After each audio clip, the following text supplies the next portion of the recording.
Commissioner, you're ready to begin the meeting. Okay, let's call this meeting to order. September 3rd, let's see, 2024, the time is what? We're looking a little late, start a little late, 7:05. We normally start our meetings with a prayer and a pledge. So if I could, please, everybody stand. And if you have hats, please remove them.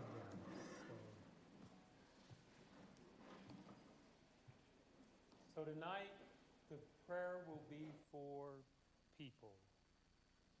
I'm sure everyone has people they're concerned about that are going through things. I have experienced a number of people who have experiencing some really difficult situations this week. So that's why I'm passing on to you this prayer for people, your family, your friends, everybody that you know, that they're able to cope and get through things to the best of their ability and with help from anybody who you believe in, okay, on the other side. So with that, amen. A pledge, please. I pledge allegiance to the flag of the United States of America and to the republic for which it stands, one nation, under God, indivisible, with liberty and justice for all. Thank you all.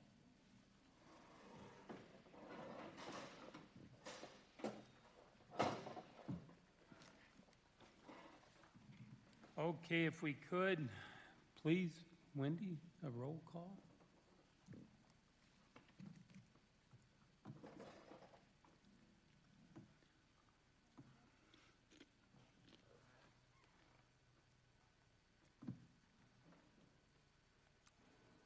Danny Wilcox, Here. Kevin Kirkwood, Present. Van Sands, Eric Carlson, absent, Mike Buck, Dee Dee Schott Grace, absent, Robert Politek, Here. John Gresham.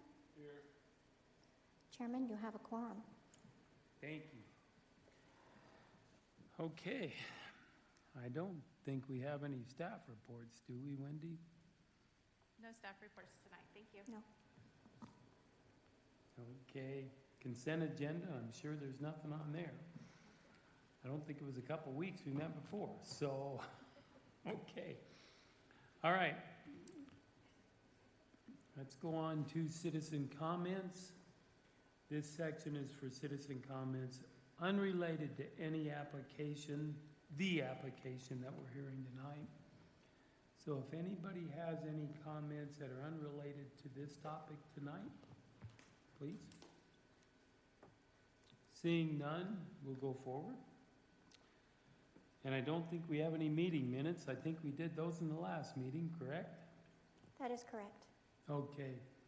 So we're going to start into our public hearing process. We've got one hearing tonight. We've got a Morstead rezone. Now this is a rezone, strictly a rezone. However, since it deals with a PUD, it's a little more complex. There's more information provided because they're rezoning for a PUD instead of just a standard zoning change. So, be interesting. With that, the hearing process is as such. We are a quasi-judicial board. We're supposed to judge this application based on the codes and ordinances that we currently have. What we will be is we will be a citizens advisory group. That's what we are. We will voice our concerns, we voice our comments about the application. Now, the outcome of this hearing can be a number of ways. And it can be recommend approval, recommend denial, recommend approval with conditions. Now, all of those, you notice I put recommend in front of it because just give you an example, across the board, recommend denial, it is still going forward to the board. The board is going to hear this application. And I say that for all of you folks and for folks up here that if you have comments you want heard. Sharing with Van.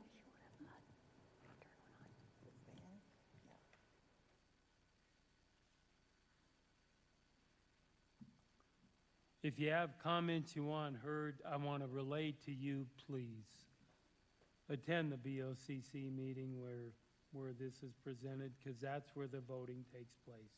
Because what we do in this board, we recommend. That is where we sit. So with that, tonight, we're hearing Morstead rezoning. I believe, I'm not sure, again, I apologize, you do not know your name, forgot your name? Yes. Jennifer? Okay, Jennifer will be the presenter from the county, from CDS. You are from a firm that's associated with the county. Okay. Okay, all right. So we will hear the presentation. Ma'am, public comment is coming. We will hear the presentation from the county. Okay? Then we will go to the applicant and ask them to present additional information. At that point, we will open it up for public comment.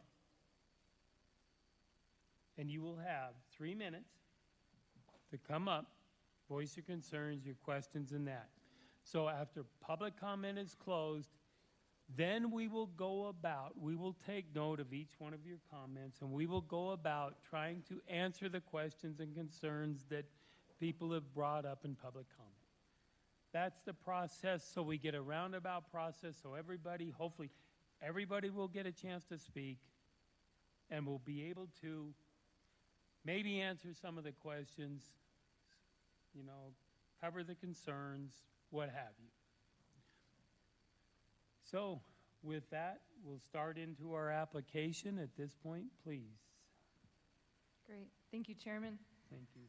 So good evening, Chairman and Planning Commissioners. I'm Jennifer Gardner, a senior planner with Logan Simpson. We're a contract planner for the county, and we do review development applications for Elbert County's Community and Economic Development Department. As the Chairman said, we're hearing the Morstead rezoning case number PD 2022-00039 this evening. The request is to rezone from A, agriculture, to PUD, which is planned unit development, an area the size of 1,100.3 acres. The site sits northwest of the intersection of County Road 174 and County Road 29. It's between County Road 29 and 21. I'll show a map here in a second. The landowner is Lakeport LLC. Applicant is Atwell LLC. Again, the request is for a PUD rezoning. They started their pre-application meeting August 4th of 2022 and went through several rounds of review with staff. All comments have been addressed before coming to Planning Commission. We're here for the Planning Commission meeting tonight and intend to move on to Board of County Commissioners October 9th. Noticing was complete in accordance with the zoning and subdivision regulations. So as I said, here's a map of the site. Our applicant will go into a little bit more detail during their presentation, but just so you can kind of get a sense of where we're located. County Road 174 on the south, County Road 29 on the east, and County Road 21 on the west side. The surrounding zoning we have to the north is agriculture, zoned A, and it's an agricultural use. To the south is zoned planned unit development and some agriculture residential, mostly single-family residential uses.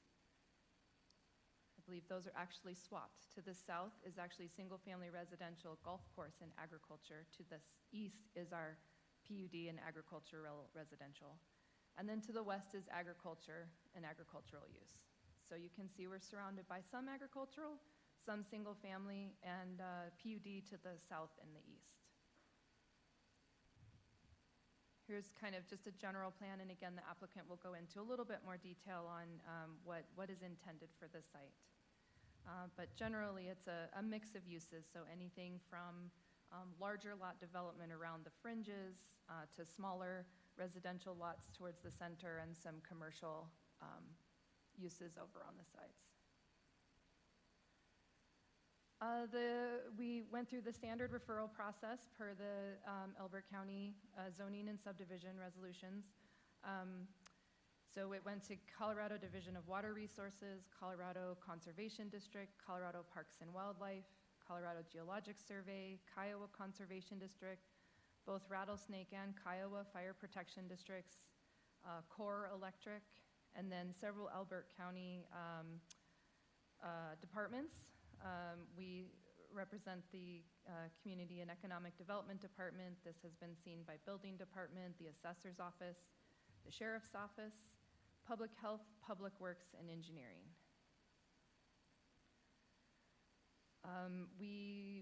For reviewing of these types of applications, we use the general requirements listed in the zoning regulations, Article 7D and E for planned unit developments. And there's additional guides and standards reflected in the Elbert County Comprehensive Plan. We did determine that this application did meet all of those requirements. The requirements in the Elbert County zoning regulations state that a planned unit development intent and purpose is to promote innovative approaches to residential, commercial, and recreational land uses, creative design of land uses, promote mixed-use developments, permitting clustered communities, and increasing efficient use of open space, enhancing preservation of environmental conditions, and increasing compatibility with overall county objectives. PUDs are authorized by Colorado State Statute, Title 24, Article 67. So looking at the review criteria in a little bit more detail, again, in that Section F of Article 7, there are 6 criteria listed that the application must conform to the Elbert County Comprehensive Plan, the goals and intent of the comprehensive plan, is compatible with surrounding land uses, would not adversely impact the provision of public services, would not adversely impact the environment, would not create unreasonable traffic congestion or burden the existing road system, and not otherwise be detrimental to the health, safety, or welfare of the present or future inhabitants of Elbert County. I'm going to go into a little bit of detail on those comprehensive plan goals. There's several, so kind of condensing them down a bit, there's a couple of land use goals, residential development to encourage a range of lot sizes and densities, and encourage designation of open space.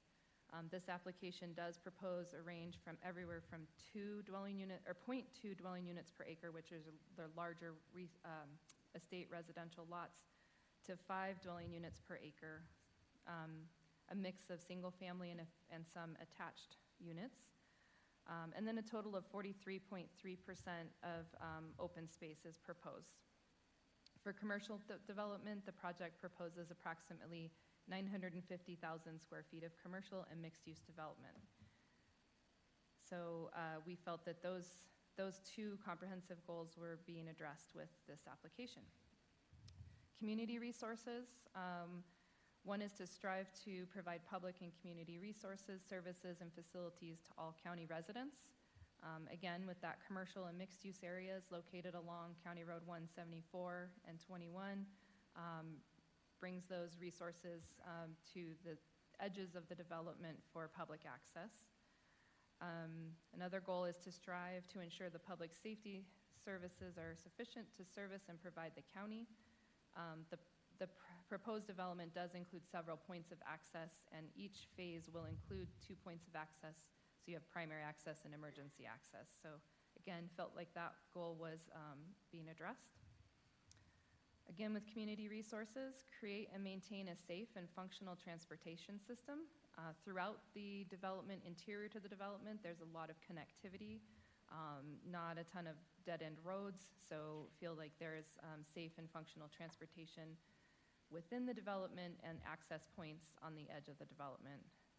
Encourage the formation of economically sustainable special districts. The development does propose special districts for provision of water and wastewater. 2 more in the community resources category, protect water resources to ensure plentiful resources are available to current and future residents. The proposed development has worked up a water plan that does meet the 300-year requirement of the county. And then, like we talked about before, designating parkland and open space, they are dedicating 43.3% of the site in parks, open space, and trails. Natural resources safely foster a balance between natural and developed environment while supporting private property rights. And again, like we just talked about, that 43% of open space really provides quite a bit of natural area, natural environment balanced with the development area. Water quality, protect water quality for the health and safety of the citizens. Water quality is often handled through detention ponds, which there are several proposed throughout the project to handle stormwater runoff. And then water conservation, the proposed development proposes landscaping that will incorporate native and adapted plant species, and included water analysis illustrates the project can provide sufficient potable water to the project. For economic development, we've kind of touched on this earlier already, that to promote a strong, diverse economic development, proposing those commercial and mixed-use areas would support that goal. And then strive to create an environment that encourages recreation and tourism. The proposed extensive trail system will connect residents within the development and the region. Looking at the other 5 criteria in the code, proposed rezoning is compatible with surrounding land uses. The surrounding land uses, as we said before, are agriculture, single family, and PUDs, which this development intends to kind of blend in with those existing surrounding uses. Criteria 3, the proposed rezoning will not adversely impact the provisions of public services. The project does intend to improve, and part of the development agreement with the county is to improve County Road 174 between 29 and 21, and I believe even to improve County Road 21 up to Hunt Circle. There's pedestrian and bicycle trails internal to the development and improvements for central water and wastewater. The 4th criteria is that the proposed rezoning will not adversely impact the environment. With nearly half of the development as open space, allows corridors for active movement of wildlife. Dark sky lighting is proposed, and again, that water-wise landscaping. Criteria 6, the proposed rezoning would not create unreasonable traffic congestion. And again, with those improvements on the county roads, the trail system, and internal roadways, the traffic impact study did exhibit that there would not be any negative impacts to the road system. And then criteria 6, the proposed rezoning will not otherwise be detrimental to the health, safety, or welfare of present or future inhabitants.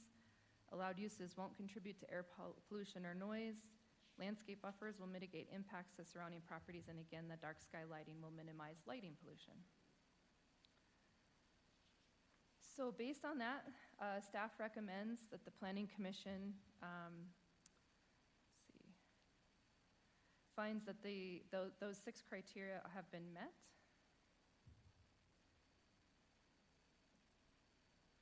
And we recommend, the Planning Commission recommend approval to the BOCC, Board of County Commissioners, for Morstead rezoning located at northwest of the intersection of County Roads 174 and 29. There are 3 conditions. A couple of these are standard conditions. The applicant will be required to remove public hearing signs within 7 days of the decision by the Board of County Commissioners. The developer must demonstrate that the Board of County Commissioners has approved the service plan for 1 or more proposed metropolitan districts authorized to provide water within the plat boundary area no later than 1 year from date of resolution approving the preliminary plat, when that does come forward, or provide the county with a proposed financing plan demonstrating capacity to construct the water infrastructure and serve the community shown on the plat no later than 18 months after the preliminary plat is approved. And then the development agreement is completed and acceptable to the county attorney in final form. And that is what I have for my portion of the presentation. I'm going to load up the applicant's presentation next. Okay, thank you. We will look to the applicant now, if he could, please.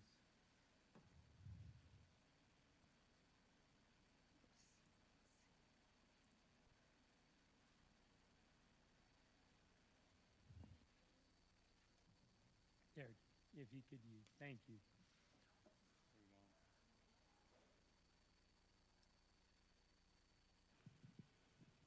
Good evening, Planning Commission. Thank you for having us and hearing our case here. I'm Donna Barentine. I am the project manager with Atwell Civil Engineering Consultants, and we are the land entitlement advisors on behalf of our landowner and developer, Lakeport CF LLC.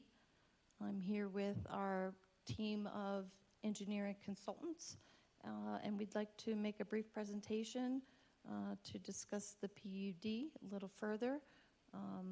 And we will start with our agenda here next and introducing the project team. We'll also just briefly bring up the vicinity map and look into the guiding documents a little bit that we use to provide goals and visions of this community. And then we'll dig into a little deeper on the PUD and the concept plan for the community, and then talk about the traffic infrastructure that we plan on constructing along with this development, if approved. Then we will address the approval criteria and wrap up with a presentation on water provisions for water and sanitary service by our intended provider, which is Spring Valley Metro District.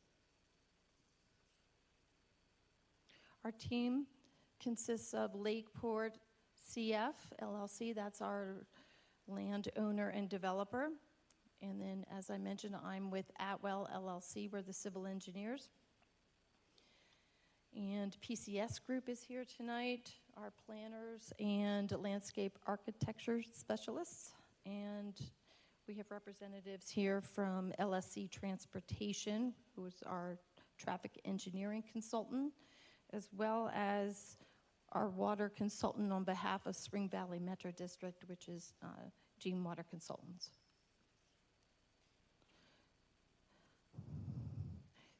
As mentioned previously, the site consists of about 1,100 acres, and it resides between County Road 21 and County Road 29, just north of County Road 174 and north of the Spring Valley Golf Course and Golf Club.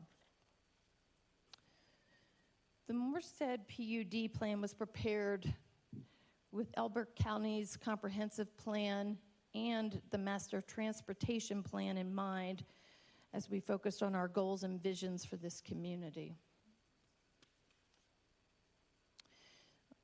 Specifically looking at the comprehensive plan, the Morstead PUD supports the goals of the comprehensive plan by offering residential development with ranging lot sizes from just under 1/4 of an acre up to 4-acre lots. We are also proposing with this new development that we will cover all the costs, or the development will cover all the costs for on and off-site road improvements and utilities required to meet the demands of the development. We will also preserve open space and provide parks and recreational trails to be compatible with the rural character of Elbert County. And we are also planning clustered residential villages with surrounding landscape buffers around the perimeter to also provide some setback from residential or surrounding uses.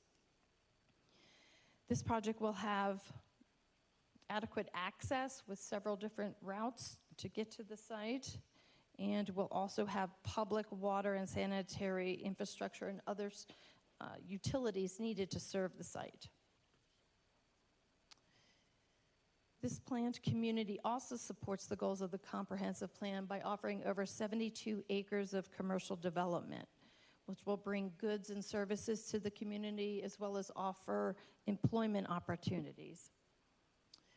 The commercial development also includes access to arterial roads and water and sanitary service provisions to the commercial parcels within the development as well.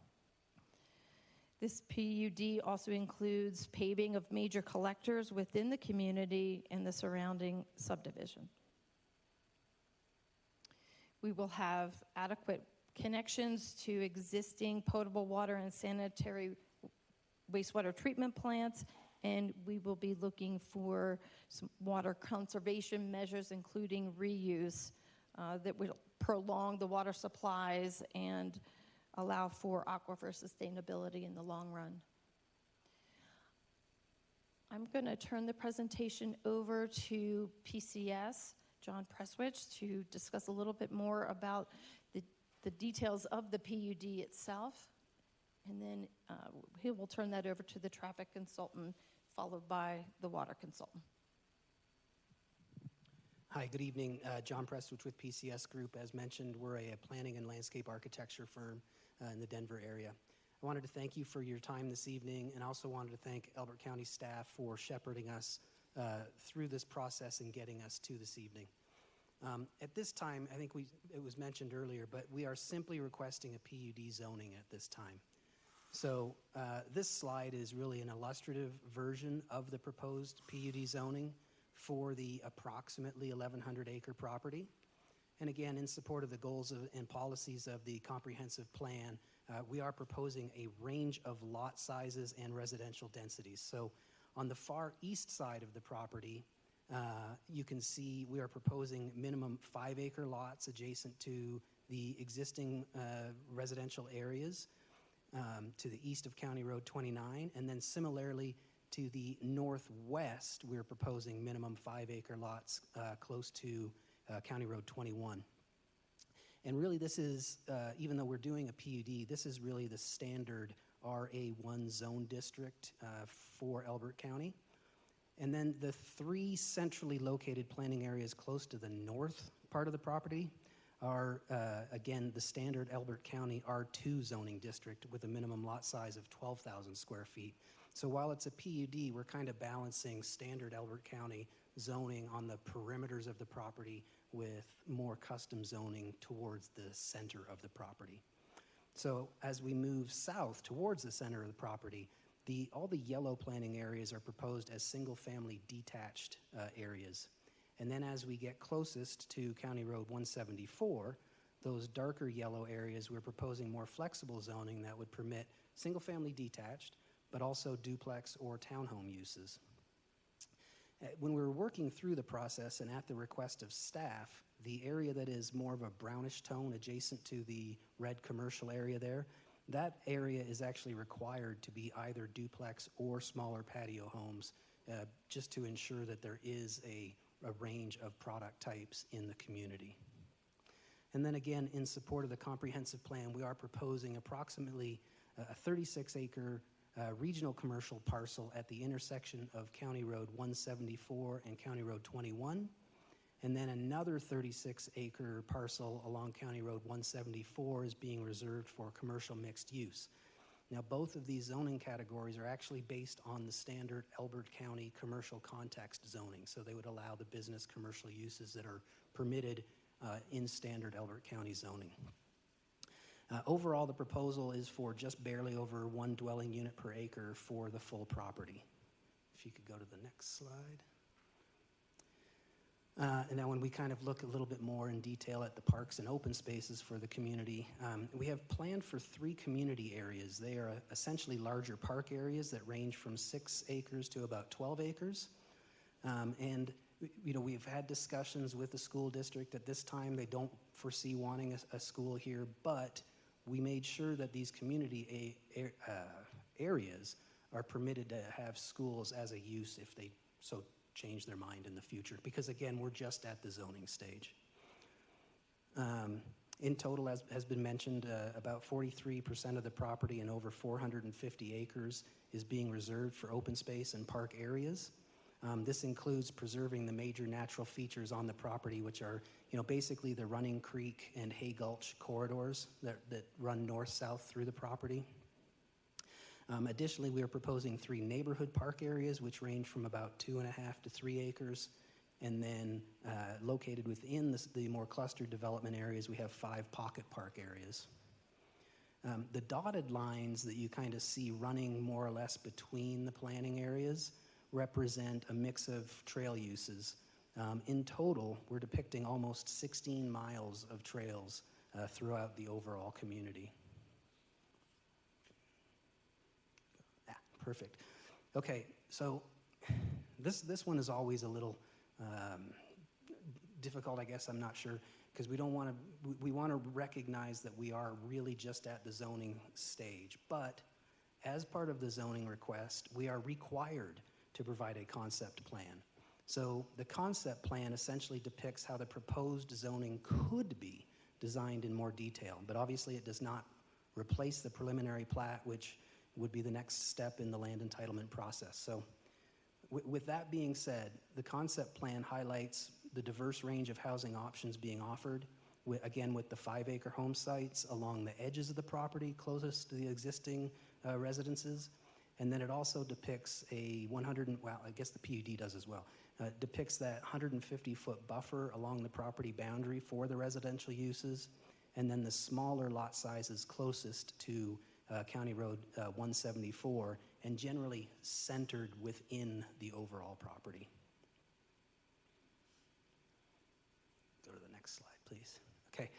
And then again, just as part of the sort of vision process, we've collected imagery to help visually sort of describe the potential character for the commercial areas and some of the residential areas, as well as community elements like entry signage, trail signage, and some signature fencing, that crossbuck fencing, that all aid in creating ultimately hopefully a cohesive community.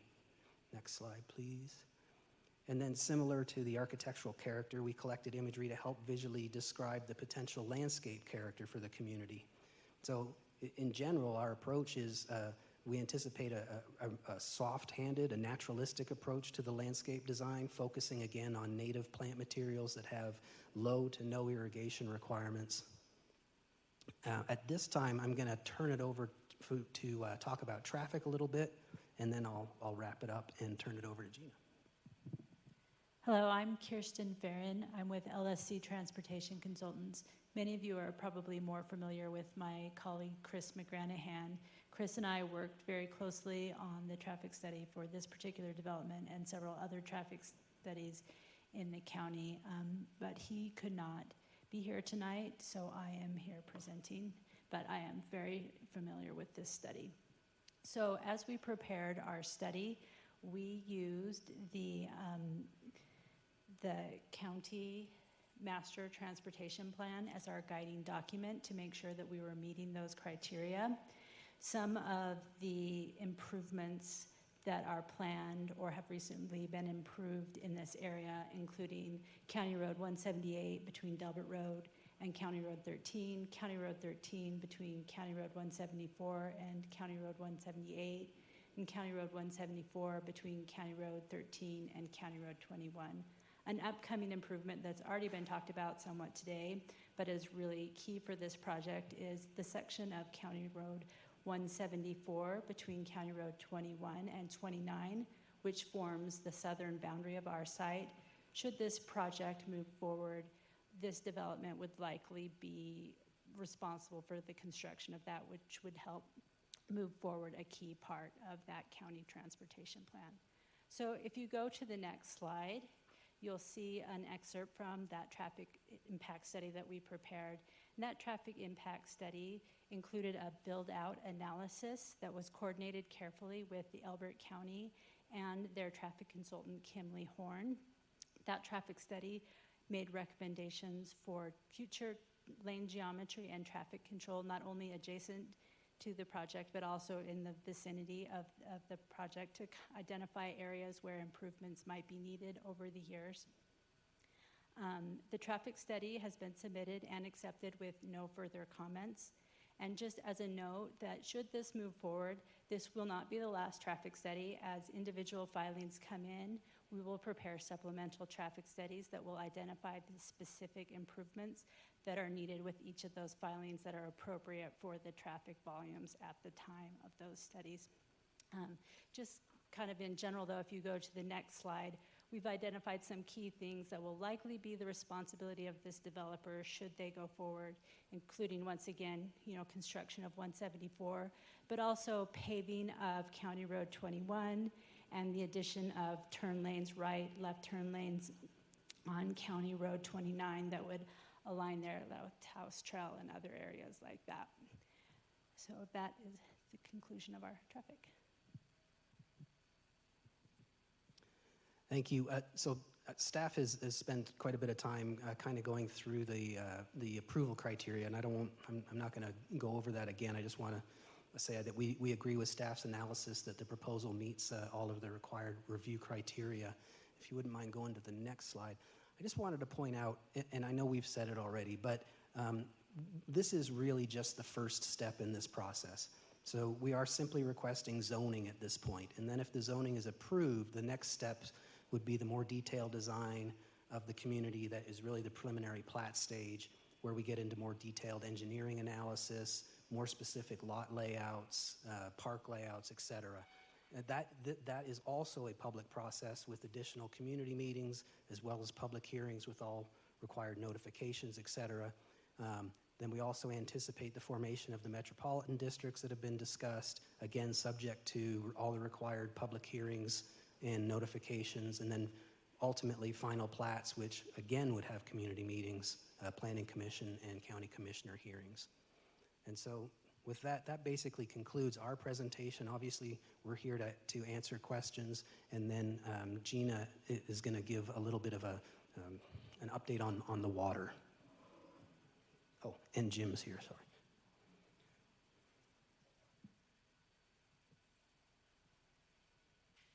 I wasn't going to really say too much. It's Jim Marshall.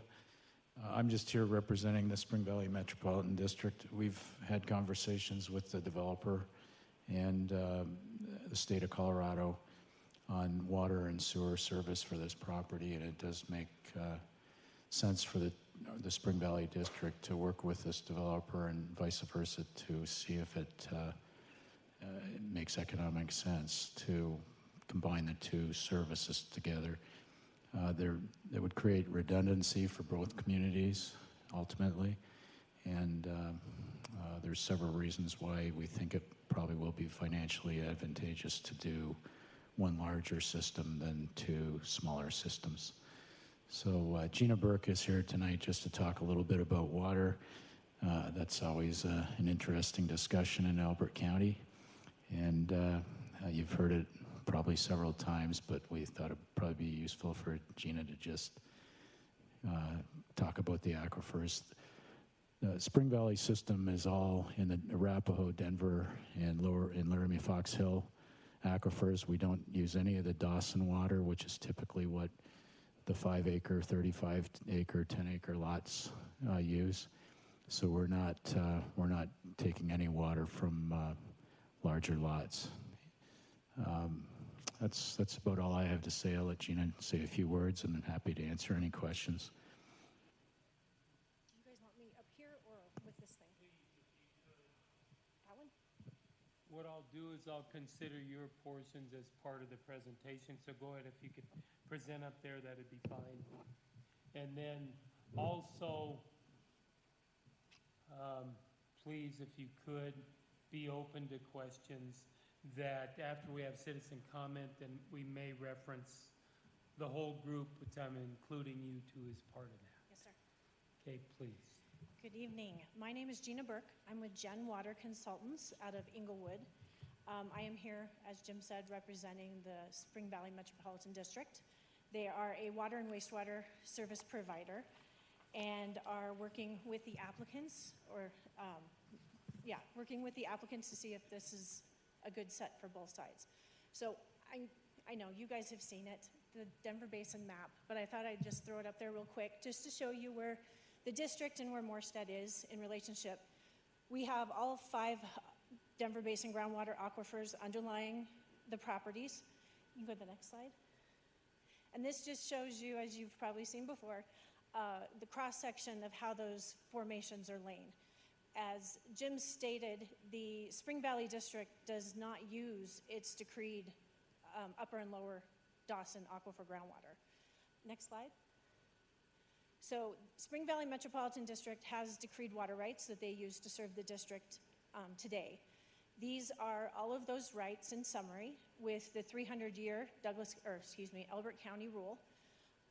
So with that, the non-tributary water summarized at the bottom, the district is utilizing Denver, Arapahoe, and Laramie Fox Hills wells now and has over 900 acre-feet available to meet those demands. Next slide. If this partnership goes forward and the district serves the applicant's property and their project, the district will, and they do have right now, an option agreement with Arapahoe County Water and Wastewater Authority to purchase the water underlying the Morstead property. It is currently owned by Aqua. The district would purchase that water, incorporate that into their portfolio, and then serve this development. So this is a summary of those water rights that are potentially to be purchased by the district to assist in the service of this project. So with that acquired water, there would be an additional 1,380 acre-feet on top of what the district already owns that would be acquired to serve this parcel, or this project, excuse me. And then final slide. So this is just a quick summary of where we are estimated demand-wise. As they've said, they're only at the rezoning stage, so they've given an estimate of demand at this point. Our district has an approved groundwater demand of about 800 acre-feet a year. They have adequate water to serve that for the 300-year requirement. Based on the applicant's numbers, they're proposing a demand estimate at this time of around 738 acre-feet. With the acquired 1,300 acre-feet of additional water that the district would acquire if this partnership were to happen, we would actually have excess water still available within the aquifers with those purchases in excess of about 700 acre-feet. So the district would have more than ample supply to serve this proposed development. That's it. We don't need the last one. So I will stay for questions, I promise. Obviously, the reason that we haven't acquired the water rights yet is we would like to know whether this project's going to be approved or not. Right. So we're not going to spend money on the rights. We do have the right to purchase the water rights. And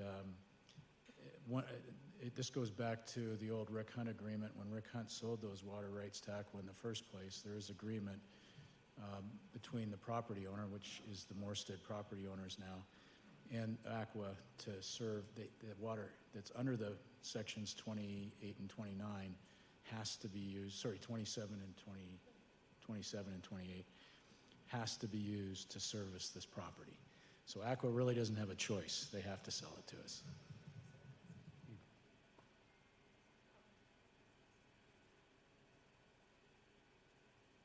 So does that complete your, okay. All right, thank you. So at this point, I just do want to remind, you did mention it in your thing, what we're here to determine is, this is a PUD, this is zoning change. Okay, it's a little different because we're looking at a zoning change for a PUD.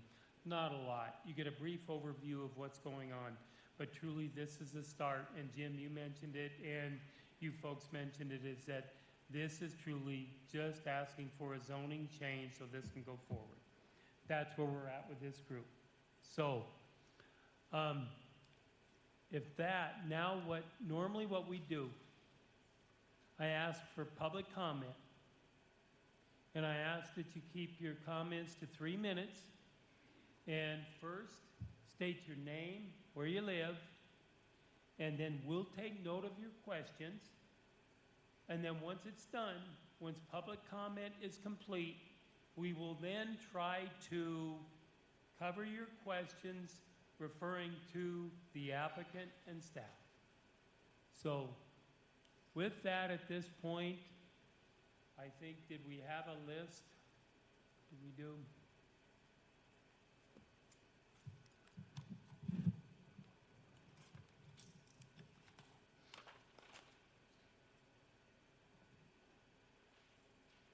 Now, if you didn't get to sign in, fine. Believe me, once I get through the people who have signed in, I will ask and be sure everybody has the opportunity to speak. So the first one I see here is Lisa Hughes? Hewell? It's all right. Nobody gets it right. That's okay.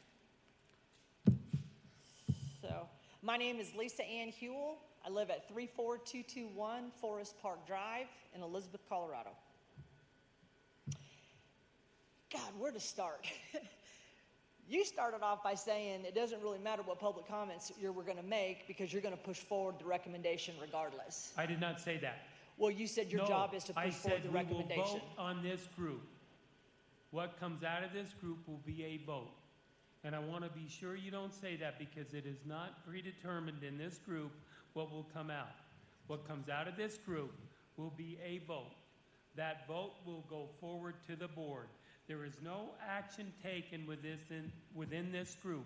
And I say that for a reason, because I want to be certain that all of you folks who have a concern or something, you be sure that you take your voice to the board where the decision actually takes place. So thank you for clarifying, because at the very beginning... I do not want to be on record stating that what we say controls what you say. Can we grant back a little bit more time for Lisa? Yes, we will. Thank you. But I want to be certain that that is the case, because I do not want to get any idea that anybody up here is taken away from you and your voice that you have the right to voice. Thank you, and I may have misunderstood it, and I thank you for taking the time to help me understand better. Now, if we could start the 3 minutes, then go ahead. Please, thank you. I know they've got, the developers have their water people, they have all of their studies done, but where is our representation? Where is our people that will protect Elbert County? Where is their water study? I know we've got water studies in action. We haven't heard how those are going yet. At least I haven't seen anything lately. The traffic study, I will tell you beyond a shadow of a doubt, anybody that lives in this county, you bring in that many houses on 21, going down Singing Hills in the Spring Valley Ranch area, there's going to be traffic problems. Where is our traffic? I don't understand how all these guys have people that have their best interest in place. They massage things to where it sounds and it looks appealing to you guys as planning commissions, and then maybe even to the board. One of the things that's so frustrating is you have so many people that come to these meetings week after week. This is like the 4th or 5th meeting I've been to just on Moorhead alone. I have yet to hear anybody getting super excited about this type of development coming into Elbert County. I hear from the commissioners and I hear from other people saying, well, if everybody's so outraged, where is everybody? Okay, well, what happens is when you guys, when I say you guys, I'm talking about the government elect as a group as a whole. You guys put forth a meeting in 26 hours for 2 o'clock in the afternoon. How many people think are going to be able to show up? You've got, we show up, we share our concerns, we come to all the different water study meetings and we raise our concerns. And basically it amounts to, thank you, we're gonna document your comments, and then we're gonna do what we're gonna do anyway. People are very frustrated and feel like we're talking to this wall over here and getting nothing accomplished. I love the fact that you said, we want to hear you, you want your voice to be heard. Our voices have been heard. To the point now that we've elected 2 new oncoming board Elbert County board electors that we feel will represent our county and our interests. And so it's extremely frustrating when you come meeting after meeting and we hear the same thing. And where is our representation? Who's going to protect? I love somebody over here was talking about, oh, we're not going to infringe on anybody's welfare. Tell that to the landowners that sat there and have been there 3 and 4 generations, and they have these huge developments coming in. A lot of times that's their retirement, that's their hope as they sit and watch all of this happen around them. What happened to their rights? What happened to a planning commission protecting the citizens that are already here? And then we've got, oh, let's add some more metro districts. That's a winner for all of us. It is a legal way to rape new residents. And the thing that, and if I was a planning commission, I would sit there and say, if you're going to allow a metro district, it must be disclosed. The taxes must be laid out in front of these people. I cannot tell you, and Mr. Marshall, he's the master of metro districts. In every development he's ever had, he's got metro districts, and none of the people are aware, and I'm tired of the buyer beware. You're the planning commission. You're supposed to protect residents, our current residents and future residents. Pardon me, Chair, that's 3 minutes. That's my 3? Is that what I heard? Okay. Thank you. So I think out of that, let me kind of go over, I got traffic studies, water studies, where are they from, meeting times, landowners, influencing landowners that are bordering them, planning commission, metro districts. Okay, there's a lot of questions there. Okay, thank you. So we have Jeff Mahalik. Okay, sir, please. My name's Jeff Mahalik, 43537 Evening Star Court in Elizabeth, right across the street from Morstead, proposed Morstead. October 2022, Lakeport CF LLC filed a bankruptcy, assuming they were trying to cut some of their losses at that time. If it was Chapter 11, that eliminates the ability to do it again, if I'm not mistaken, and I'm not super familiar with the law. But is the owner financially responsible enough to take on this project without incurring any more bankruptcy concerns? And second, environmental impact study. I live on that road. I look at it every single day, morning and night, and there are federally protected animals that live in that area. Photo, video proof. What about the federally protected animals that have a range of 5 miles of no building near their nest?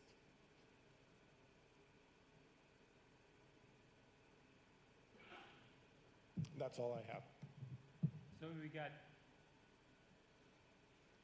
the owner covering the project, right? And you've got environmental concerns. Those are primarily your two Yes. things that you wanted questions to.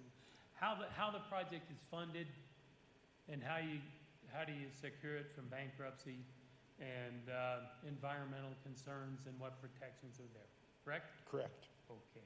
Thank you. And I can go on about water and traffic and schools and first responders and all this other stuff, but I think it's been beaten pretty heavily, so I'm not going to go into that.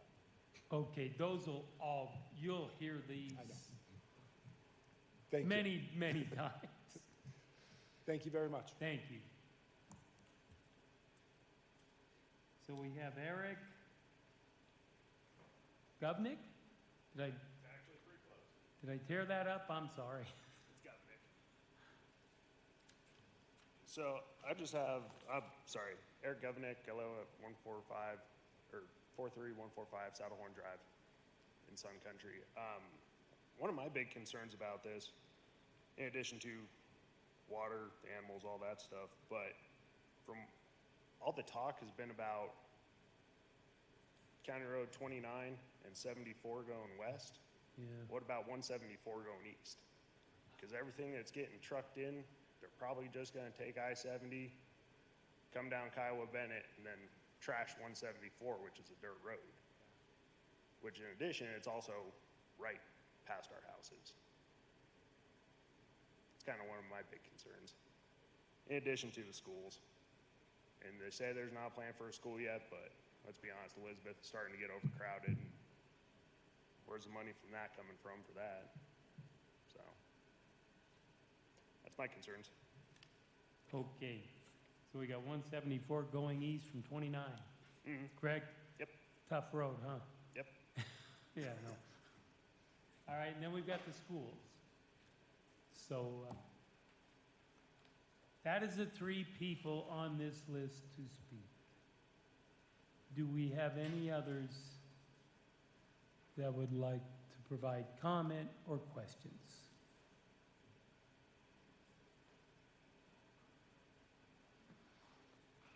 Okay, seeing none. So normally what we do now we have a list of each one of your concerns, and what we will do is try to, I'll ask the applicant and our staff to see if we can address those concerns. I hope you took notes, first ones. First, let's start with the water studies, the traffic studies, and where they're from, what you're required to do for these studies. So if we could, let's start with that, and we'll go from there. I'd just like to make a couple comments on how the process works. I've been through it several times, not just in this county, but other counties and other municipalities. Jim, please state your name. I know yeah, Jim most Marshall. of people know, Jim please. Marshall. Thank you. When we submit an application to any jurisdiction, I don't care whether it's Elbert County or Douglas County or Parker or where it is, our packages go out to referral. They go out to review. They go to the Colorado Department of Water Resources. They go to the Colorado Department of Public Health and Environment. They go to the Wildlife Service. They go all over the place. So we have to, and the comments all come back to the county. We don't get to a public hearing unless we have satisfied all the questions and all the concerns of all the jurisdictions that we have to deal with. That includes FEMA. That includes, in some cases, it includes the Corps of Engineers. The stuff that we go through to get our projects approved is more than just us hiring our consultants. The county or the municipality that we're working in has their own consultants that they hire. Elbert County happens to have a professional engineering firm that also refers our applications. You have a professional traffic engineer, one of the best in the city, that reviews our traffic studies. So this is not about developers coming in and just stating, coming in with our studies. Though our studies get reviewed by the county's representatives as well. So I just want to set that up, say that. The other thing on the schools, and I don't know how well this is known, the Elizabeth School District is moving forward on a charter school that's going to be operated and run by the Elizabeth School District. And I'm not sure, is Morstead Douglas County Schools or? The question I want you to answer is be sure they know, they're aware of what district that's actually in. Is Morstead in Douglas County School District or Elizabeth? Microphone, please. Yeah, so the bottom. Yeah, we talked to Elizabeth. Yeah, okay. Elizabeth School District actually has a program that they've put in place. They've got a third-party investor that's going to come in and build the next K through 8. This is a done deal. It's moving forward. It does not require bonding. It does not require to go to the voters. And I don't know if you guys are aware of this, but if you want to, you can call Dan Snowberger and he'll tell you all about it. This is going forward. It's going to work, and it's a very wealthy entrepreneur that's what he does. He builds schools, he leases them back to the school district, and at the end of the day, the school district ends up owning them. And I believe the school is going to be built in Independence. So that is happening. That's a real thing. And there's a whole bunch of other things I could say, but I'll shut up. It's not my deal.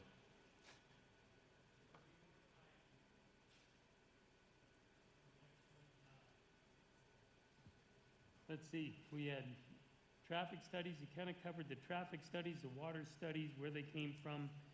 Meeting times, that is really,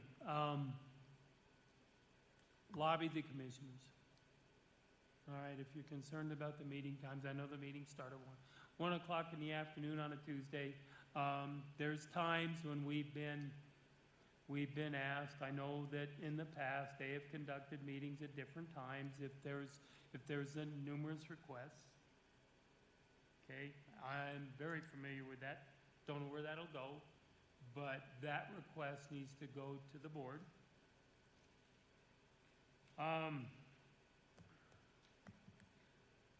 Then there came up, go ahead.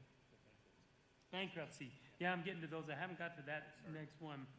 We were looking at because up in Lisa's comments, there were also items that I really want addressed.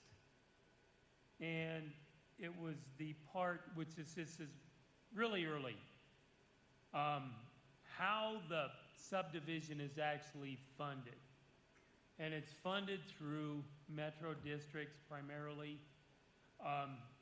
IGAs, it's funded through the design guides, off-site improvements, everything else. There's a lot of things that fund this whole thing that are out of the taxpayer pocket. But so if somebody could address the process they use to fund the development, the infrastructure in metro districts, that might answer your question. I want to know who holds the bonds. Now, we're really early because I'm this probably, all I'm comes probably, up I'm at probably the preliminary best plat. one to respond to metro districts and how we fund our developments. There's three primary funding sources for every development. Number one is the developer. Believe it or not, we put a lot of money into our own projects. Number two is metro district bonds. The metro district bonds, first of all, they are issued through the metro district. The people that buy them are large investment companies throughout the United States, companies like Nuveen, Invesco. The list goes on and on. There's probably 40 or 50 different bond companies that will buy our bonds. They are double tax exempt, which is an incentive to the buyer. And the only people that pay tax inside the metro district, or people that pay tax to that metro district, are people that live in that metro district. So if you don't, a lot of people in Elbert County do not live in a community where there is a metro district. If people choose to buy homes in communities like Spring Valley, like Morstead, like any other community that has a district, they're consciously making a decision. And I think Lisa said that we don't disclose that. We do disclose that. Please, that was It is absolutely disclosed. It's disclosed in the real estate contracts. We have to have public meetings every year. We have to have open houses every year for people that live in our district so they know what's going on. Our meetings are public. Homeowners do come to our meetings. Not all that often, but they do come. This is not, the state of Colorado ordained special districts back in the 50s. And I think there's something like 4,000 or 5,000 districts across the state of Colorado. It's metro districts, it's school districts, it's library districts, it's fire districts. We wouldn't have the services that we have today if we didn't have districts. And we wouldn't have communities that have amenities that we have today if we didn't have metro districts. So this is not something that developers just come in and say, hey, I'm going to form a metro district and I'm not going to tell anybody about it. That's not how it works. These are quasi-municipal districts. They're public finance districts, just the same as a city or a town or a state or anybody else. So there's a lot of misunderstanding and misconceptions, I guess, on what districts are. But if people are willing to take the time and understand them, the information's out there, and if you move into one, you certainly have the right to know what's going on, and it is disclosed. We have disclosure packets. You can visit any one of our websites and read all about it. So that's the district issue. What was the other thing? There was something. Oh, funding. On your district issue, one thing that might be interesting is that majority of your metro districts that are created, after they're done, implemented, and you've started the project, do they bring in people from the development to be on those metro districts? If they That's want, a question that comes up. these are public boards. We have public elections every 2 years, and homeowners are invited to participate in the election. And I do have districts where we have homeowners on the boards. There's some districts where homeowners choose not to get on the boards. They're not very exciting. Once you issue the bonds, we're basically a debt service district. We're just paying back the debt, and it's pretty straightforward and pretty simple. The insinuation that districts are secretive and that people don't have any information, that's just unfounded. Can you state who the metro districts are governed by? the board, but they're also, their legislature, the state legislature, provides all of the rules, all of the guidelines, all of the statutes that we have to live up to. It's a criminal offense not to, and anybody that sits on a board, whether they're a homeowner or a developer or a home builder, takes it pretty seriously. So it takes the control out of the county, it actually goes to the state. Yes, it's a state-governed situation, whether it's a metro district or a school district or a library district or any of those districts. Okay, and that, since you're talking about metro districts, I think, Jeff, you had a question as to, you're concerned about the owner Pardon covering me, Chair, the your project. microphone? Pardon me? Your microphone? Thank you. Jeff, I think you had a question regarding, your concern was the owner going bankrupt, stuff like that. Yes, if you could, because I think this answers that question, because this ends up to be how the subdivision is actually funded, is all through metro districts. Well, it's not, I said it earlier, it's not all districts. Developers put up cash, the home builders buy lots, that's a big source of the Right. cash that we use. There's a number of ways that we bring money to our projects. You can borrow money from banks. There's lenders out there that will lend against development and the future revenues that you get from the builders. So there's a number of ways to finance it. I'm not the developer on Morstead. I know there was some extenuating circumstances that caused them to decide to file a Chapter 13 or Chapter 11. I'm not sure exactly why they did it, but they did it, and they're through it. But I know there was some issues with some previous ownership groups that they had to work out. And well, I don't know if any of them know, because the developer's not here, but we got an engineer, we got a traffic engineer, and we got a land planner, and it's pretty limited. But I can't speak for Morstead then. Yeah, thank you, Jim. We, as the consultants, we are not privy to the financial, situation amongst the landowners and their financial arrangements, so I really can't speak to that. I do know ultimately the development, the developers will be seeking builders to buy the property and build the homes, so there will be some income coming in that regard. So.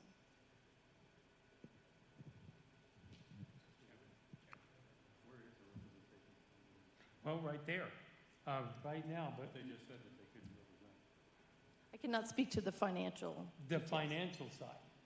And really, this has nothing to do with the financial side. We're not looking at the preliminary plat. We're not looking at the service plan. We're not looking at anything else other related to it. What we're looking at is strictly a rezone.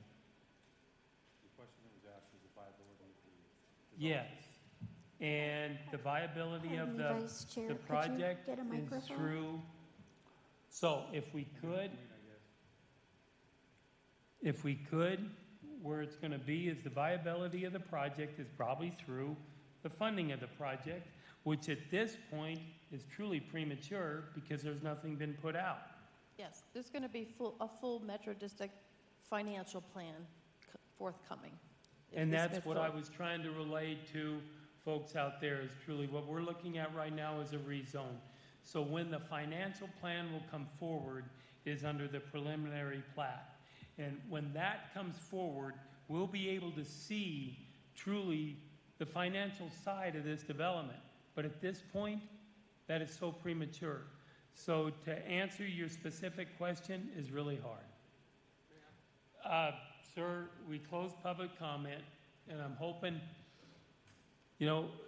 just if I could say anything that right now what we're hearing, we are hearing a change in zoning. We're changing it from zoning from agricultural to a PUD. That is all we're doing. Okay? They've given us a plan, kind of an overview of what they planned. That is where we're at. Okay, so we can bring all this other stuff into it, has no bearing on it, until we get to the point where something's presented we can look at. So, go ahead.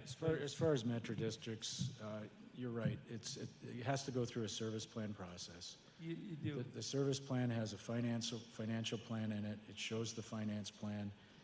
It's done by professional underwriting companies based on market conditions at the time.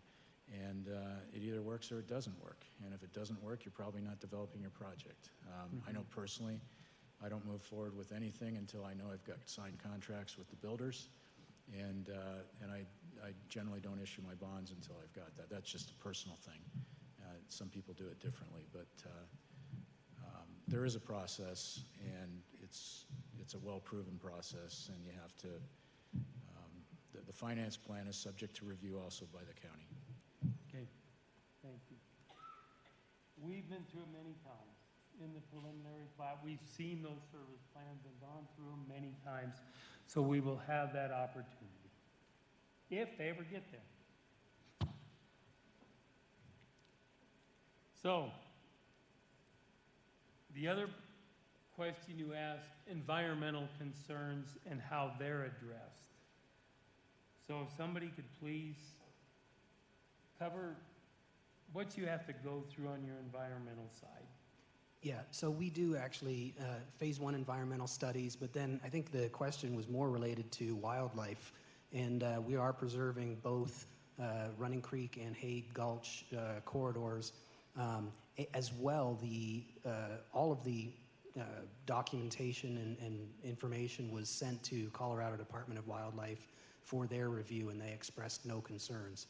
So at the zoning level, we've documented what we can, and the Colorado Department of Wildlife has expressed no concerns.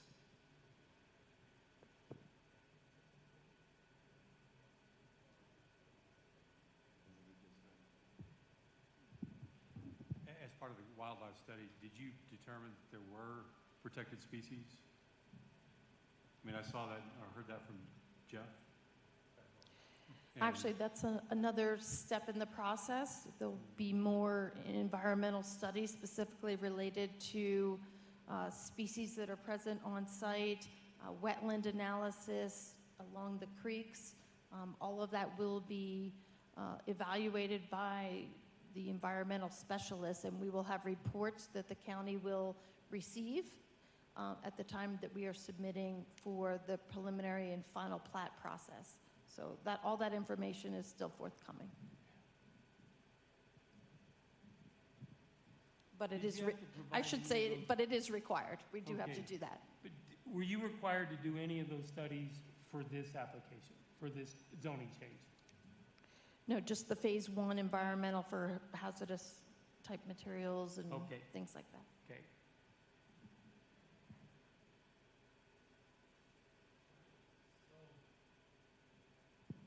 Got through public comment. I think no, ma'am, public comment is closed. Well, I know, but you did address one of my concerns. I asked about, you said by changing the zoning, what happens to the landowners? You said you weren't going to hurt or affect and negatively impact them with this zoning change. And I haven't heard a response to that.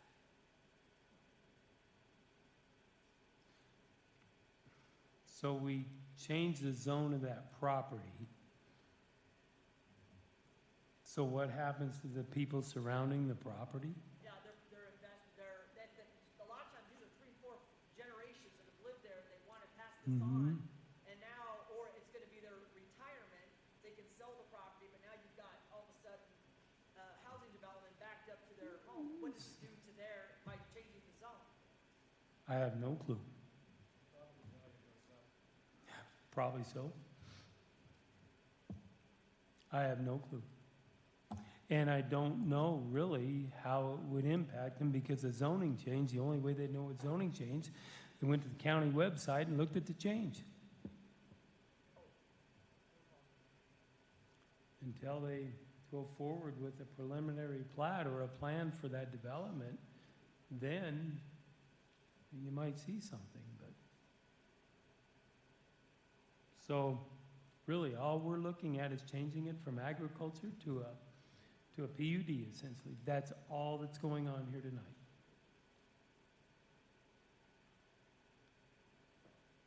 So, with that, round the horn. Mike? I'm just going to start at the beginning. Page 4, a former mining facility. I assume the county has the remediation documents to say that that's all been remediated. It says it has in the packet. I assume we have documentation for that.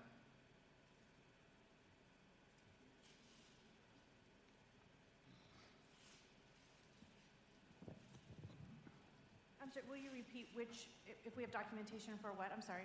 Well, it says it was this land was a former mining facility, and it's been remediated on page 4 of our packet. So I want to make sure that we have the remediation paperwork saying that it has been professionally remediated before we move forward. Sure, great question. If you'll just let me look that up and move to the next question, then I'll come back and answer you. Sure. And the applicant may have even better information. I can speak to that, at least my knowledge of the details on the mining reclamation facilities. There are two parcels represented on site that were former mining. One is the Big R pit and the other is the Miller. Both have reclamation plans that have been reviewed and issued through the Colorado Division of Mining and Recreation. They've been out to the site a couple of times. I've attended a few meetings as well, and the applicant is working through all the requirements for restoration and monitoring of those sites until they're completely cleared from the division, which they're restoring everything and bringing back vegetation. And once the division is happy with the revegetation, they will release the permit from the mining facility. So our packet says it has been remediated. I'm hearing that it's not, and it's in the process of being remediated. No, This is what I'm hearing. I apologize if I wasn't clear. It has been remediated, and now they're in a 2-year monitoring to make sure the revegetation establishes properly. Okay. The community meeting was in October of 2022, but there is mention of a second meeting. When was the second community meeting held? I was going to say, we've had a total of 3, but I'll let John speak to that. Yeah, I don't have the dates either. The October 22 meeting was actually the last community meeting for the Morstead property. We had a community meeting maybe a year before that. So it seems a little dated to almost 2 years ago, but if that's policy, then I guess that's policy, but almost 2 years seems a little dated to me. We actually were required to have a 3rd meeting because the time did lapse. Okay. And so we have had a 3rd meeting. So I believe there was another one in 2023, but the county has all the dates of this meeting, so I apologize. Yeah, I didn't see it. Okay. They have it on file, though. We can certainly provide that. I didn't see a couple of critical referral letters from the sheriff's office or the building department, but in the staff presentation, slide 7 of 25, for the slide presentation that the staff did, it said you did have confirmation from the sheriff's office and input from the sheriff's office, but I didn't see that in the packet. We can double check for that. Oftentimes, our referral agencies just email back that they have no issue with the application, so we'll dig that up and see. Which one was it, sheriff, and what was the other one? Well, the sheriff and the building department. Okay.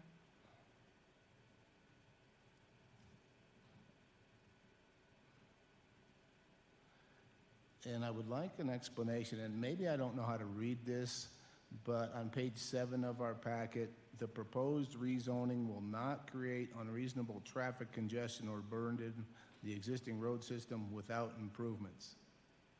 So there's a 10-page plus traffic analysis that says, hey, we need a lot of improvements in this area. So I'd like to see, and maybe I'm reading it backwards because it says will not, and then it says without improvements. So maybe I'm misreading that statement, but I would like to see how this rezone doesn't need improvements, or, I mean, can you explain that to me, how's that worded?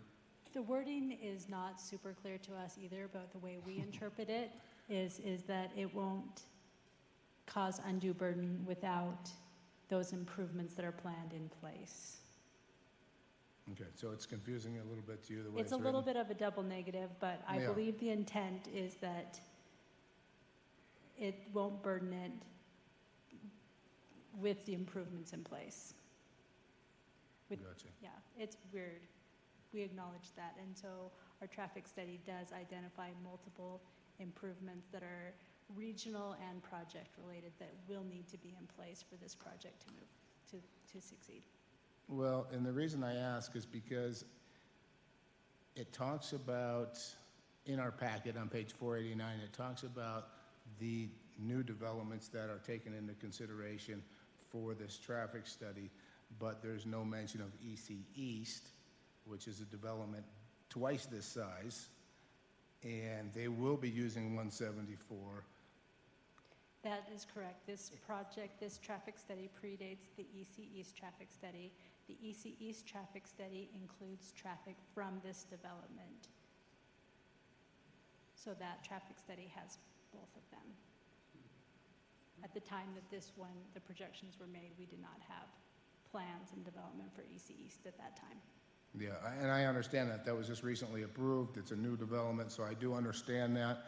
And you said that there will be updated traffic studies forthcoming. Absolutely. With each filing, we will do an updated study. Likely we'll have to redo the traffic counts, look and see what other area developments have developed in the meantime, and what other improvements. Likely there are several improvements that we've identified that might be put in place by EC East, by EC West, by some of these others. So we will take a fresh look every time what's been done, what still needs to be done, how much more traffic will this filing that we're looking at today add, and what do they need to do to make the project successful. So it just, I'm looking at this application, and what I'm seeing is there's a lot of, we'll get it to you, and we don't know, or what have you. And there's a lot of questions, and hopefully after I'm done talking and we go through the commission here, that you can answer some of the questions that we have. My last concern is our housing needs assessment calls for roughly 3,050 homes for the next foreseeable decade. This is 3,100 residential units, build out period, 8 to 10 years. The proposal is for about 1,100 units. No, not units, I'm sorry, 3,100 residents. If you use a 2.6 factor, got it. It's roughly, what was it?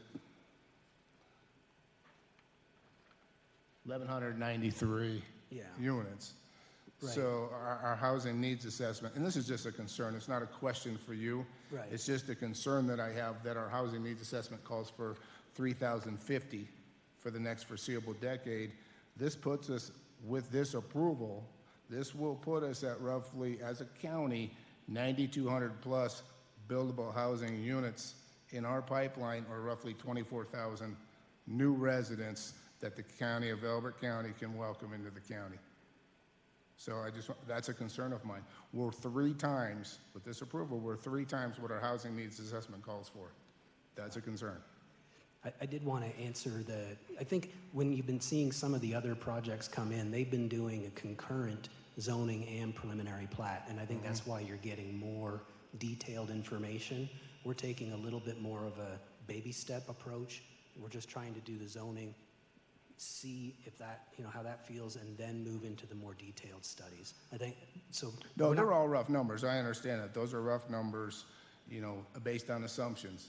But it's still a concern of mine when we commissioned a housing needs assessment, and we are 3 times beyond that already if we never approve another development. Understood. Yeah, I was just meant you had a comment that we didn't have a lot of detail, and it's just where we're at in this stage. I understand. Thank you. That's all I had.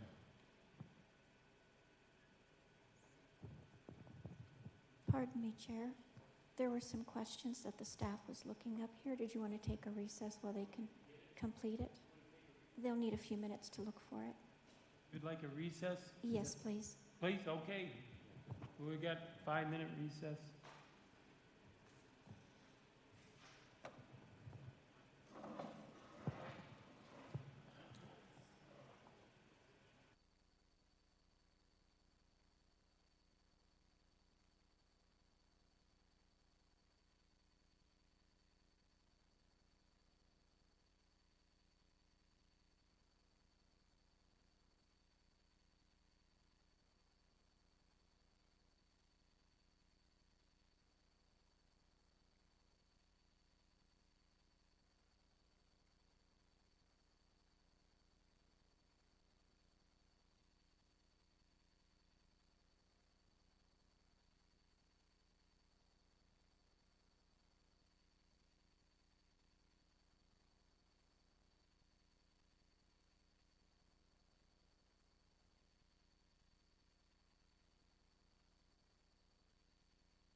Chairman, you're ready to begin the meeting.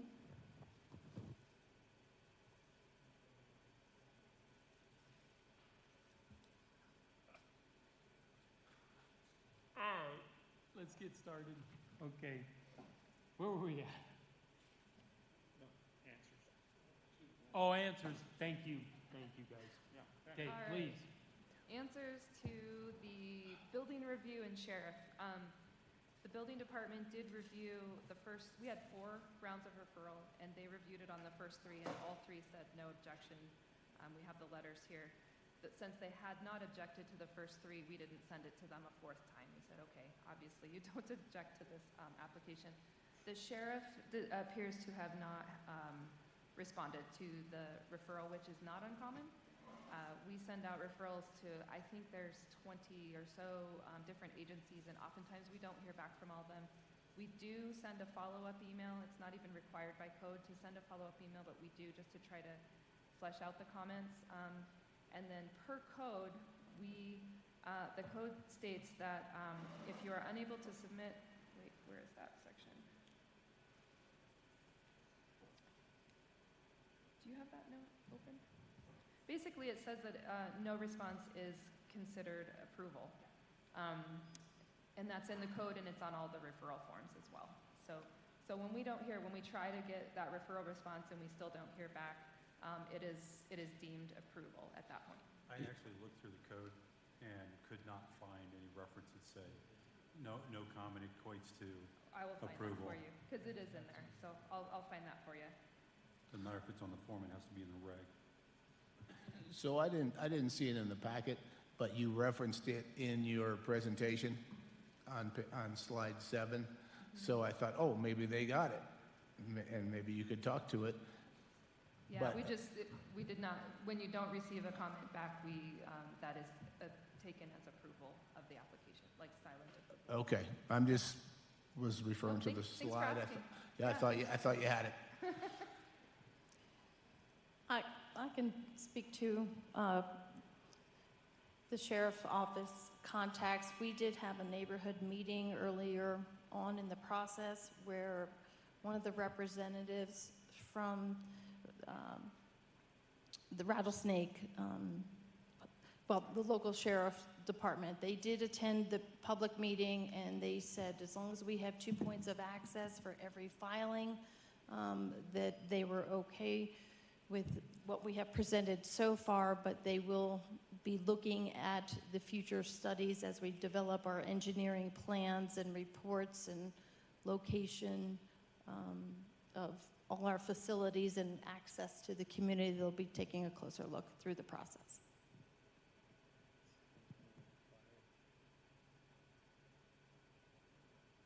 Sounded more like fire. I apologize. I was speaking to the fire department. I apologize for that. We'd ask for. Sorry about that. Okay, thank you.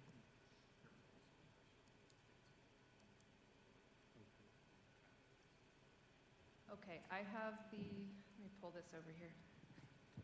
I have the reference that I was speaking of. It's in the Elbert County zoning regulations, page 38.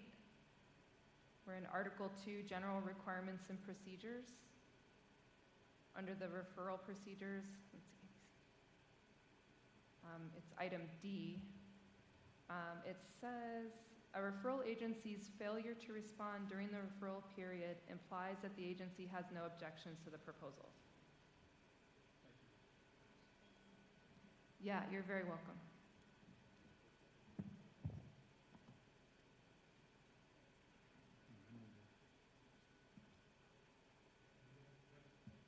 Got the questions answered down there, Mike? Yeah, that's fine. You good? I'm good. Okay.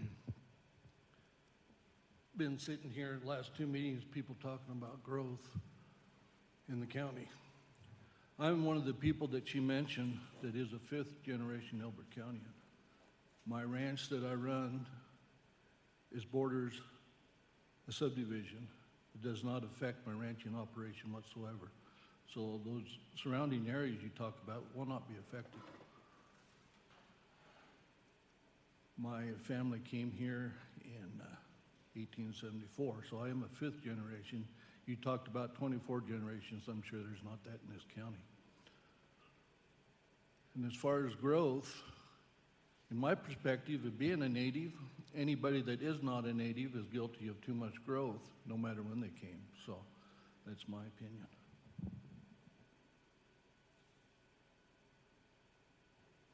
Just a quick question. I think it was a follow-up to your question about the community meetings, the actual dates for it. And you guys were going to look for that in the referral package. Did you find that? Based upon the age of what was, at least what I found in the packet, I only can find the one that was dated in October of 22. And to the public's point, having this before our planning commission, without referencing something that's within at least within the year for the community to be aware of. So just want to qualify that. Didn't know if you found it yet. We are still looking for that one piece. Okay, thanks.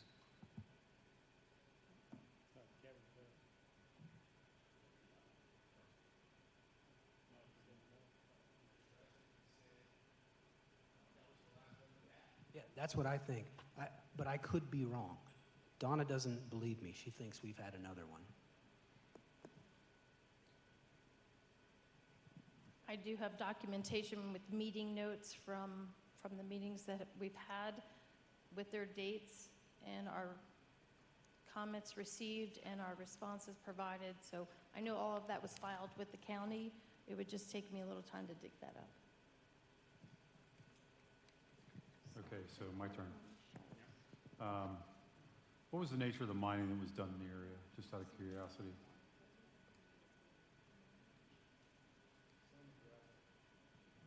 Was it gravel? My understanding is sand and gravel and materials used to make concrete products. Okay, so no chemicals used in the process, no need for soil samples, things like that in the area? Not to my knowledge. Okay. And that's something that as part of the mining reclamation, we should see somewhere in the notes, we should see some soil sample or something that aligns to that? Yes. Okay.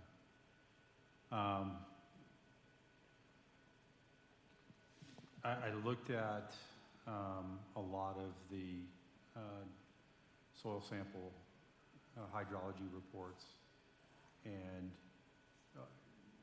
I thought that there was a reference in there that this inference there that the detention ponds, retention ponds, whatever you're going to call them these days, would not be sufficient in the case of a significant flood event in the area.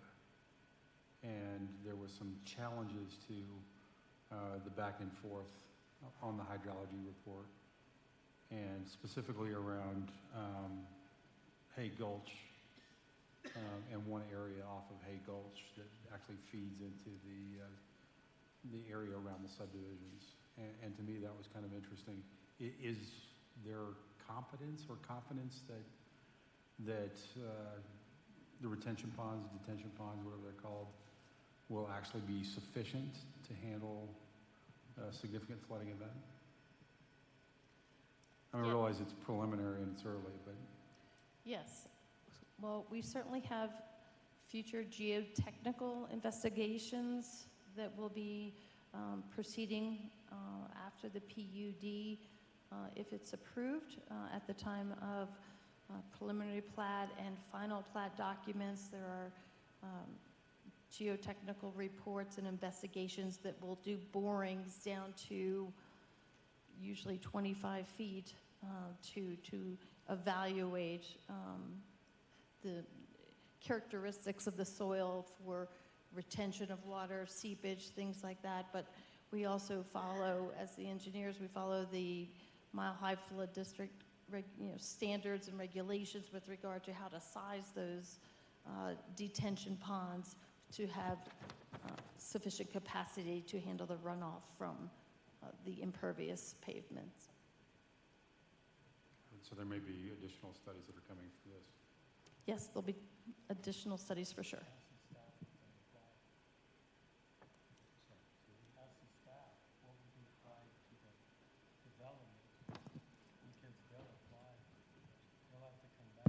share your microphone? I was just kind of enlightening Kevin here. You will require a significant number of geotechnical surveys, correct? Yeah. Do you have copies of what you will probably, do you have any idea specifically what you will require when it comes to preliminary plat? Yeah, I can pull up the specific code section, but it gets much more detailed at the preliminary plat. And that was primarily what I was Yeah. referring to. Yep. It is pretty technical. It is, because you're starting to look at the project from more of a construction perspective. You've got roads laid out, you've got lots laid out, you're looking at the grading, you're making sure that all the components are meeting the specific code requirements. So that's why a lot of the county departments, engineering looks at it from a very general perspective at rezoning. When we get the preliminary plat, they get really detailed in their review.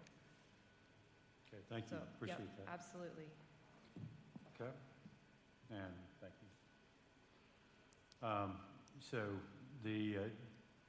it's a little early in the process, but the district is touted as an independent governmental unit. The parks pieces of this were kind of interesting to me because it looked like the Elizabeth Parks Rec Division had a say in what was going on in this area, even though it's not part of Elizabeth.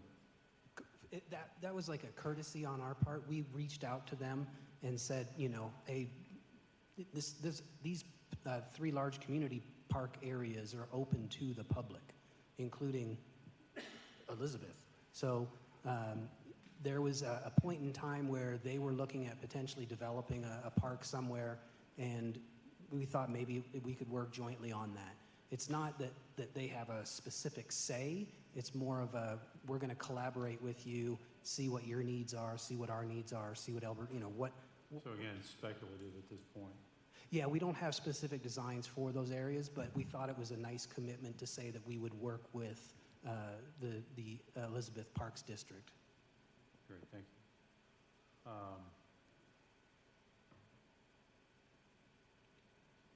Going back to the Aqua deal, it's interesting to me that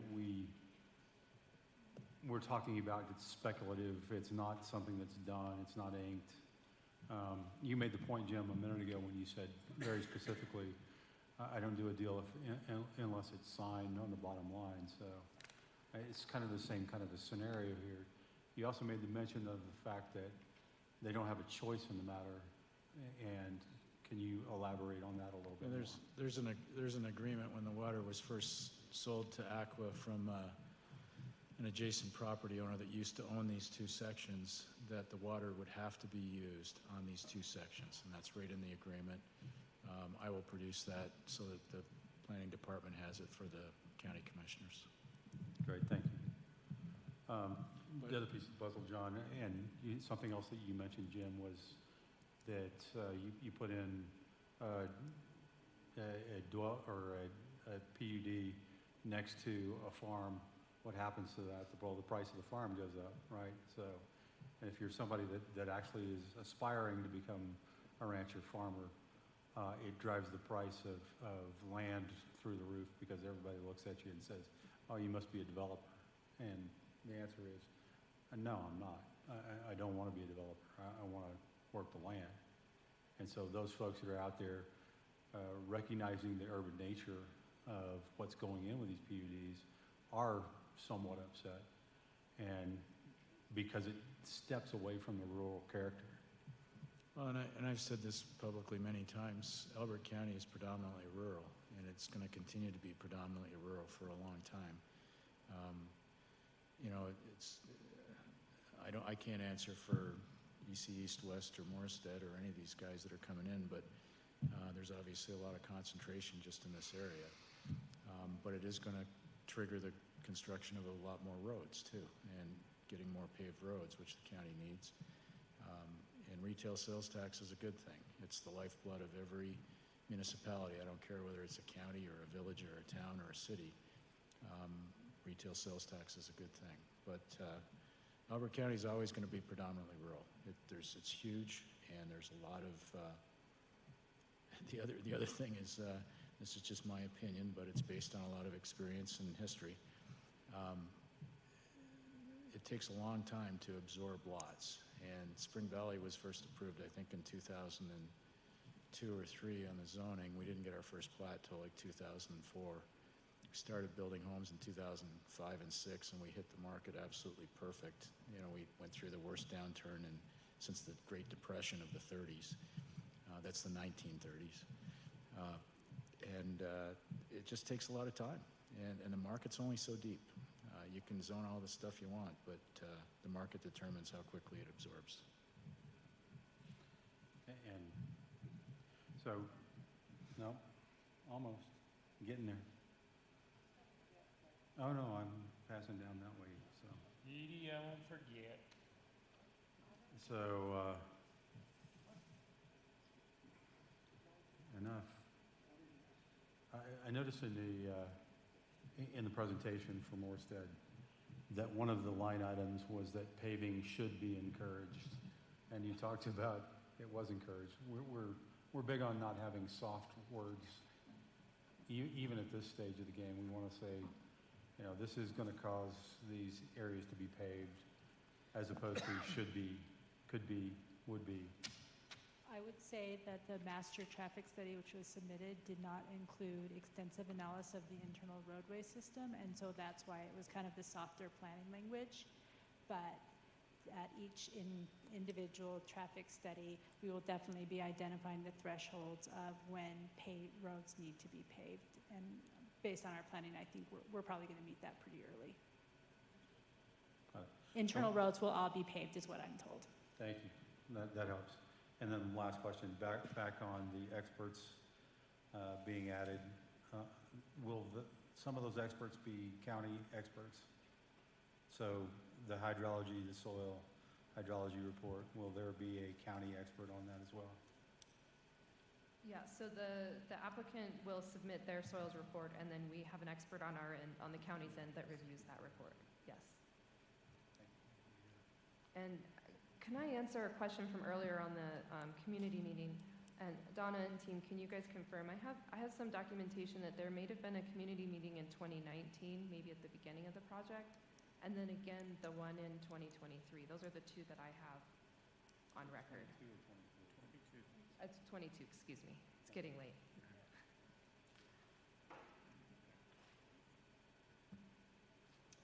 Okay, Dan, go ahead. Thank you, Danny. I have a question on water. Jim? Or which one? All right. Spring Valley is not going to, does not use the lower and upper Dawson, is that correct? That's correct. Yeah. And you have no plans to use those? That is can correct. You? Yeah. That is correct. Can you use it? Not right now. No, I didn't think so. No. Yeah. Those Okay. are not non-tributary aquifers that require augmentation plan. Yeah, okay, thank you. You're welcome. Lisa, what aquifer do you use? We're on the lower Dawson. Upper Dawson. Upper Dawson. Okay. We pump from the lower to recharge the upper. So this development's not going to affect you at all, right? Well, but to Mike's point, we've got 3 times the amount of homes that we need for the growth that you guys did, your own study. I don't understand why That's not the question. The question was that this doesn't affect you, then, does it? It does. How? It does. It may not, and you know this. If water becomes an issue, all of our homes become worthless. If we can't get water. And it doesn't matter that they're not. Other developments that are coming are, and other places are. We are a high density. I'm sorry, I think you are jumping out of conclusions. So here, truly, we're not supposed to interact. We shouldn't interact and get into a conversation with. No, it's on both sides. So, No, that was my fault. okay. Tried to help me. Clarify a point. Okay. All right. Thank you. All right, Van. What else you got? Dee Dee. Jim, I wanted to ask you one thing about the Spring Valley water, because the water is an issue for me too. You said that technically Aqua has to sell you the water from XYZ, right? The water, there's an agreement that says the water has to be used on these sections of land unless the owner releases them from that obligation. Okay, so then you're talking about getting into an agreement with them. You're going to have to make one plant for both? Yeah, well, we have one wastewater treatment plant. We have one water plant, but that doesn't mean there won't be a second water treatment facility. There probably will be. We're building our reuse water facility right now that will take our wastewater and reuse water and put it back into our irrigation systems. And the state of Colorado actually last year approved legislation that allows reuse water to be put back into the potable water system, but you have to meet a certain level of quality and standard water quality. And so the state is moving towards reusing our reuse water even in our drinking water system, which is not unusual in other parts of the country, but it's something that it kind of is happening here in Denver. The Platte River is a good example. When Commerce City, or South Adams Water and Sanitation, puts their wastewater back into the Platte River, and it's treated when they put it in, guess who pulls it out? Denver Water. Guess what they do? They treat it. Guess where they put it? Back in their drinking water. So it's an interesting development that's going on within the state right now, but that's going to cost money and takes time to put it in place. Jim, just as a piece of information, I helped a business put in a reuse system that they reuse the water, 35 years ago. So it's not a new process. It's not it's new. Been around for years. It's not new technology, but the standards for treatment are elevating every year. It gets more and more complicated. But when we put our system in at Spring Valley, and back to your question, there might be some kind of treatment facility on Morstead at some day. We're not 100% sure where it's going to make the most sense to do it. What we do think between the two communities, and it's better to have one system operating system. There will be multiple wells. Between the two projects, we have 6 wells right now at Spring Valley. We'll probably end up with close to 10 wells before we're built out, and they'll probably have at least 6.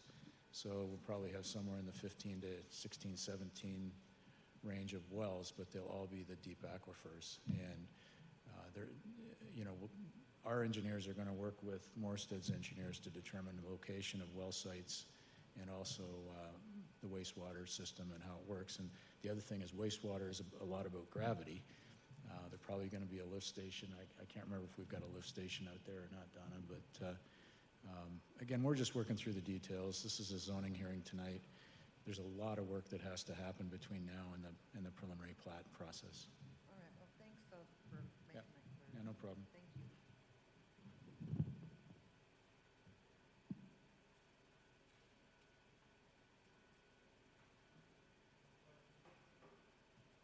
More questions? Okay. Call for a vote. Danny, I'd like to ask for a continuance and make a motion for a continuance if at all possible. Continuance for what? Well, we don't have a current community meeting. It's two years old. We don't know that. Yeah, we do know that. 10 of 2022. That's the We're last. not continuing a meeting for that. That's not the only reason. We don't have the referrals we should have. Why should we? We don't have a continue current it? traffic study Okay, with ECE. put it forward. I'll put it forward. Put it. I make We have a motion for a motion, we have a continuance. continuance. Okay? Go around the- Okay, got a second? All in favor? Aye. Got 3? There you go. Okay. Call for a vote. I'm sorry, for the continuance, was that 7 of you for aye? That was, it looks like we had 3 ayes. Correct? And those 3s are? Dee Dee, Kevin, and Mike. Dee Dee, Kevin, and Mike. Thank you, Commissioner. Okay, so can I have a motion for the vote?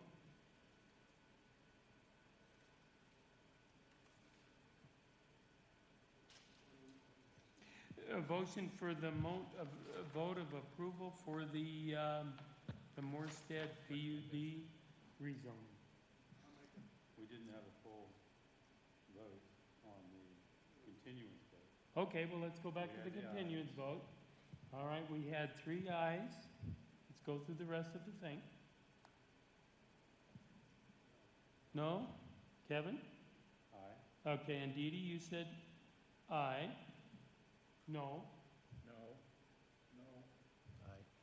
Okay, All right, so I we have a Mike. vote on record. Mike is aye. John is aye. I'm sorry.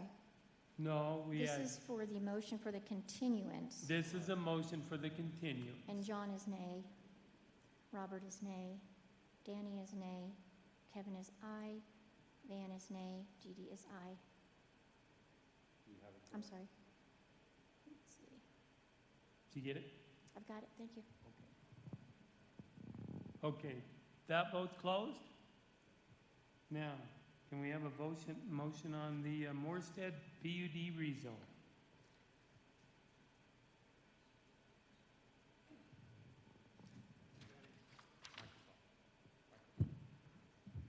I make a motion that we recommend that the Board of County Commissioners approve the rezone for PD 022-0039. Okay, do we have a second? Second. Okay, now we'll go down through a roll call vote. Mike? No. Okay. Aye. Aye. Aye. No. Aye. No. I've got it. We got 3 to 4. You got the votes there, Wendy? Yes. I have Mike with a nay, John with an aye, Robert with aye, Danny aye, Kevin nay, Van aye, Dee Dee nay. That's 1, 2, 3 nays to 4 ayes. Okay. All right, at this point, we have no work session, we have no other announcements, so can I have a motion to adjourn? I think Make it's, a motion to adjourn. please, okay. You second that one? Okay, 9:07. Thank you, folks.